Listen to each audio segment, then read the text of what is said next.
Hello everyone, you are watching Ad Plus Home Twitter, and in this session of Indian Polity and Constitution, we will study Article 243N. तो शुरू करते हैं बिना किसी देरी के।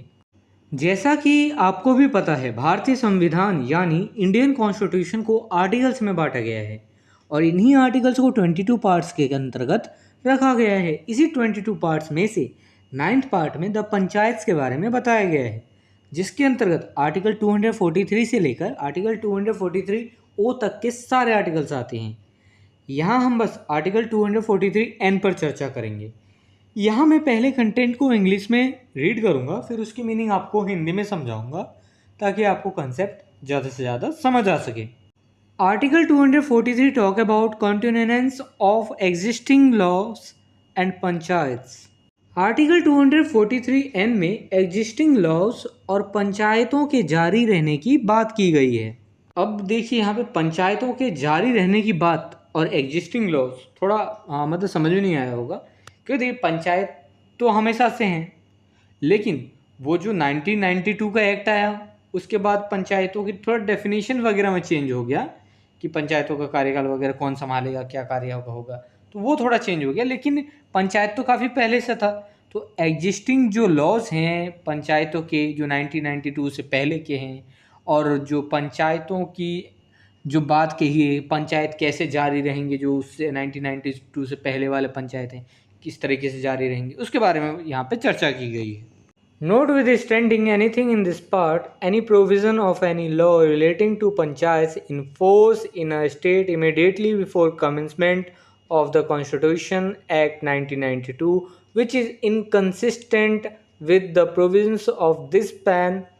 shall continue to be in force until amended or repealed by a competent legislature, other competent authority, or until the expiration of 1 year from such commencement, whichever is earlier।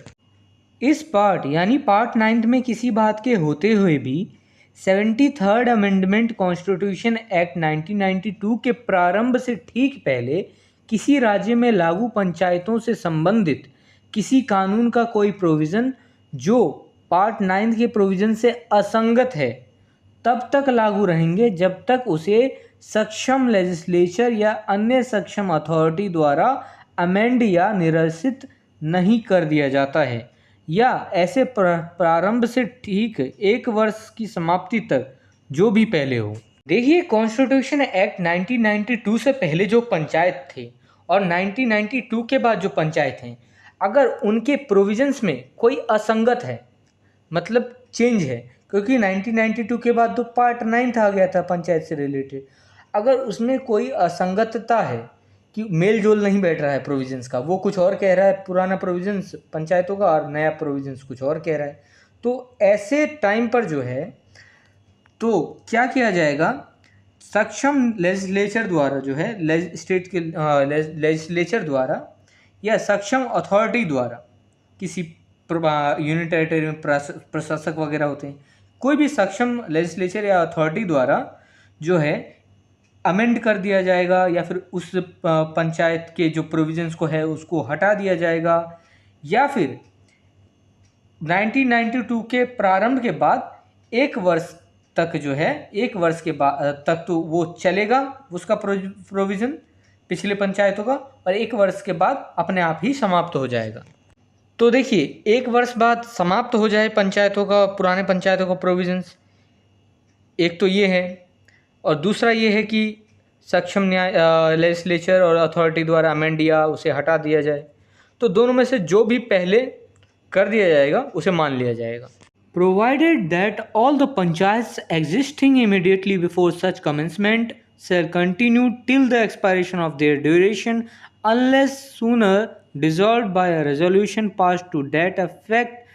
by the legislative assembly of that state, or in the case of a state having a legislative council, by each house of the legislature of that state। देखिए यहाँ पे एक और बात कह दी गई कि ऐसे कॉन्स्टिट्यूशन एक्ट 1992 के प्रारंभ से ठीक पहले एग्जिस्टिंग सभी पंचायतें जो थीं अपनी अवधि की समाप्ति तक बनी रहेंगी। पंचायतों का तो 5 वर्ष का होता है समाप्ति का अवधि। अब मान लीजिए कि 1992 से पहले जो है 1991 में ही पंचायत बना था पुराना वाला, और अब उसके 4 साल रह गए, तो मतलब 4 साल, 1 साल, 2 साल कुछ भी रह सकता है ऐसा। तो अपनी अवधि की समाप्ति तक वह बना रहेगा, जितना भी साल उसका रहेगा।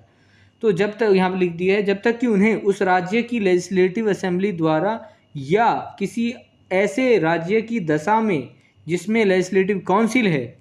उस राज्य के लेजिस्लेचर के प्रत्येक सदन द्वारा उस प्रभाव का रेजोल्यूशन यानी संकल्प पास करके पहले ही डिसॉल्व नहीं कर दिया जाता है। देखिए, दो कंडीशन हो सकते हैं, या तो अपनी अवधि की समाप्ति तक पुराने वाले पंचायत बने रहें, या तो उन पंचायतों को डिसॉल्व कर दिया जाए, और या फिर हटा दिया जाए इस तरीके से,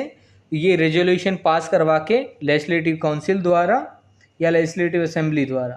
तो जिस स्टेट में दोनों है तो दोनों के द्वारा, जिस स्टेट में लेजिस्लेटिव असेंबली है तो सिर्फ लेजिस्लेटिव असेंबली द्वारा, तो डिसॉल्व कर दिया जाए, तो ये हो सकता है। If this video is helpful for you, then please like and share this video, and if you want see some more these type of videos, then subscribe the channel and click the bell icon and select the all option for upcoming videos. And I hope you have a great experience by watching the Ad Plus Home Tutor.